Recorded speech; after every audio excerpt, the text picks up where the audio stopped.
сәлеметсіздер ме? Алтын сақа математикалық олимпиадасының 6 сынып мектепшілік кезеңінің бірінші бөлімін есептерін талдайық. Өрнектің мәнін есептеңіздер. Енді бұл бөлшектер болғандықтан барлығын ортақ бөлімге келтірейік. 2, 4, 8 және 16-ға ортақ бөлім болатын, ол 16, иә. 2 16 болу 8-ге бөлеміз, 4-ті 4-ге, 8-ті 2-ге, 16 өзі қалады екен. Сонда бізде бірінші бөлшегіміздің алымы 8, екіншінікі 4, 2 және 1 болады екен. Есептейміз, 10, 15 бөлінген 16 болады екен. Екінші есеп, төмендегі бөлшектердің ішінен бірге ең жақын бөлшектерді есептеңіздер. Бөлшекті белгілейіңіз. Енді олай болатын болса, мұндағы берілген барлық бөлшектерді ондық бөлшек түрінде көрсетейік, иә. Сонда 2-ден 1 дегеніміз ол 0,5.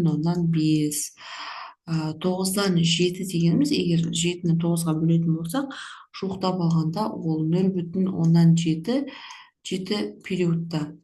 Келесі 1,2, ары қарай 1,7-ден 2 дегеніміз жуықтап алғанда 1,3 болады екен. Негізі 1,28 және ары қарай жалғасып кете береді, сондықтан жуықтап алдым.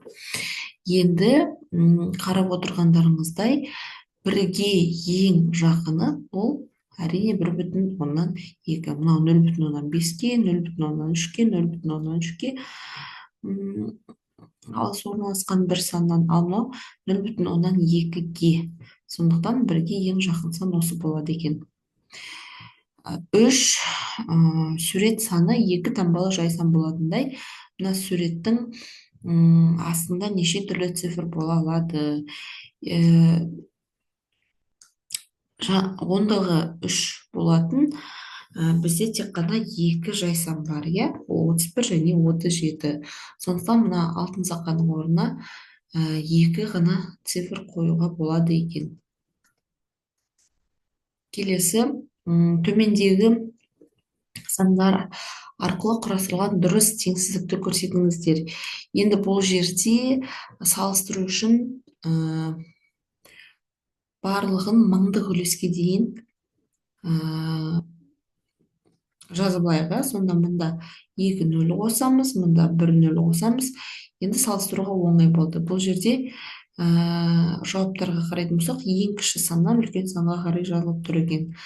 Берілген сандарымыздың ішінен ең кішісі бізде болып тұр Б, одан кейін Д, одан кейін А, одан кейін С болып тұр. Б, Д, А, С, яғни Б нұсқасы келеді екен.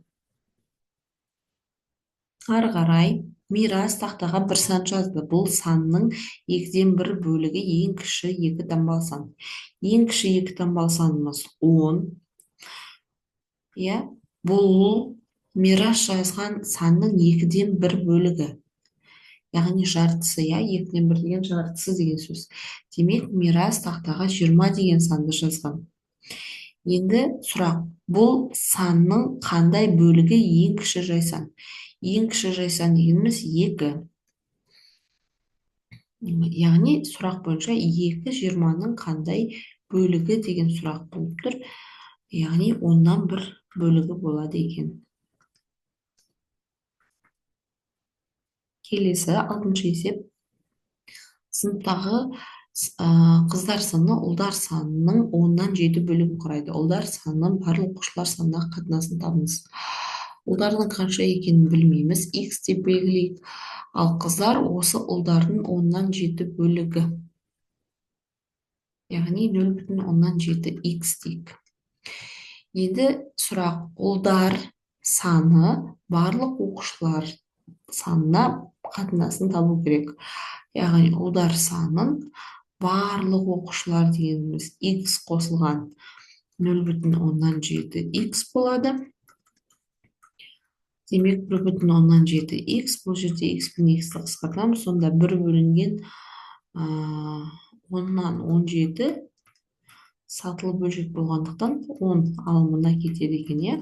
Сонда ұлдардың барлық балалардың санына қатынасы 10-ның 17-ге қатынасымен бірдей болады екен. Жетінші есеп.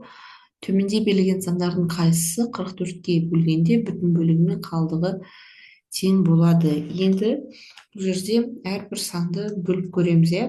Мысалы, 1000-ды бөлеміз 44-ке, сонда 22 болады да, қалдығы 32 болады. 1547-ні 44-ке бөлсек, 35 болады да, қалдық 7 болады. 1755-ті 44-ке бөлетін болсақ, онда 39 болады да, қалдық та 39 болады.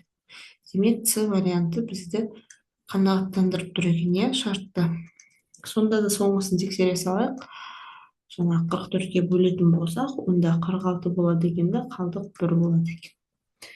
Яғни С жауабын белгілегеніміз дұрыс. Екінші бөлімді келесі видеолардан көре аласыздар. Назарларыңызға рахмет.